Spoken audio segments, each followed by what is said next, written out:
कम से कम 3 दशक से भारत के पूंजीवाद में जो कुछ चल रहा है, उसकी वजह से अब टाटा, अंबानी और अडानी समूह शीर्ष पर है। दूसरी तरफ ये कहा जा रहा है कि चीन ने एशिया, अफ्रीका और लैटिन अमेरिका में बेल्ट रोड इनिशिएटिव यानी BRI के सहारे अपना प्रभाव बढ़ा रखा है। अडानी समूह के द्वारा पोर्ट चलाया जाता है, airports, power plant, transmission line, cement plant और डेटा सेंटर चलाया जाता है। रोड, अनाज के गोदाम, डिफेंस प्रोजेक्ट के साथ साथ सेमीकंडक्टर, ग्रीन हाइड्रोजन, बैटरी उत्पादन किया जाता है। अडानी समूह का इतना बड़ा बन जाना पूंजीवादी विकास का तरीका हो सकता है क्या? दुनिया में भारत का सिक्का जमाने के लिए अडानी का कोई उपयोग भी है क्या? सुझाव दिया जाता है कि भारत अपने बड़े पूंजीपतियों के माध्यम से चीन के BRI का जवाब बन सकता है। अडानी ने दुनिया में अधिरचनाओं पर जिस तरफ पूंजी लगाई है, उसके पक्ष में पूंजीवादी विकास समर्थक विश्लेषकों को देखा जा रहा है। अडानी समूह के खिलाफ अमेरिका से खबर आई थी। इसके जवाब में अडानी समूह की तरफ से वरिष्ठ वकील और पूर्व अटॉर्नी जनरल मुकुल रोहतगी ने बुधवार को प्रेस से वार्ता की।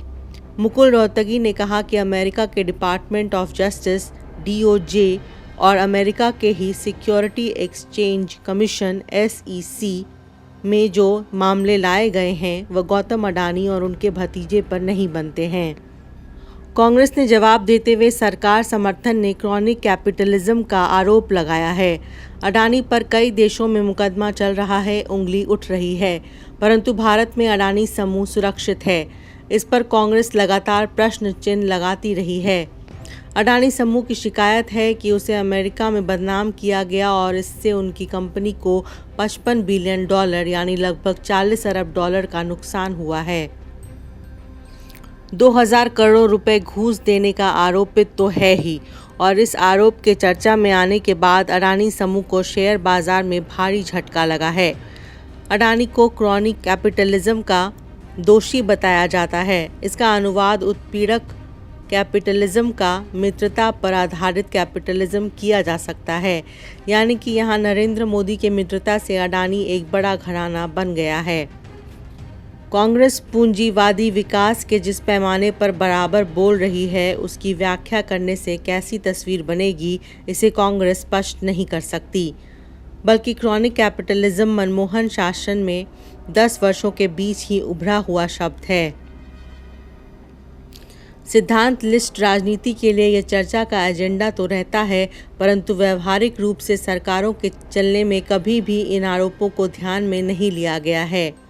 अडानी समूह पर अमेरिका के आरोपों की वजह से अमेरिका में इसके शेयर खरीदने वाले लोगों के प्रति अडानी ग्रुप की ट्रांसपेरेंसी का सवाल उठाया गया।